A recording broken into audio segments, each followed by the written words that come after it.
Sono entrati dalla finestra e hanno preso di mira la slot machine. Secondo colpo in poco più di un anno al bar Trattoria Spigoi di San Giorgio delle Pertiche. Ad accorgersi del furto la cuoca, la prima che al mattino entra nel locale. A nulla è servito l'allarme e stavolta è andata meglio di un anno fa, quando nella trattoria era stata messa a segno una spaccata con il tombino e i malviventi avevano fatto razzia di gratta e vinci e liquori. Un paese tranquillo, almeno sinora, dicono i cittadini. Furti si susseguono e diciamo così la gente è sempre attenta a tutto, specialmente gli anziani. Ecco. Siamo un paese abbastanza calmo, però ultimamente si verificano sempre di più episodi di questo tipo. E la paura cresce, soprattutto nel pomeriggio.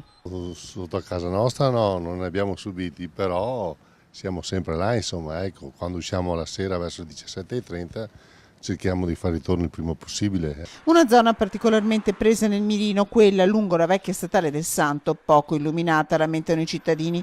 E c'è chi, come il titolare del locale Mason Food, dopo 7 furti in 2 anni, 2 in sequenza a dicembre, ha deciso di andarsene. Ho dato una PEC al proprietario dell'immobile proprio l'altro giorno dicendo che entro 2 o 3 mesi mi trasferisco in un posto più sicuro. Non solo San Giorgio delle Pertiche, furti in abitazioni sono stati commessi nelle ultime ore a Reschigliano e tentati a Fiumicello, nel confinante comune di Campodarsego. È meglio che quando i becca e tieni chiusi, no? Dopo 2 o 3 giorni e muoia fuori.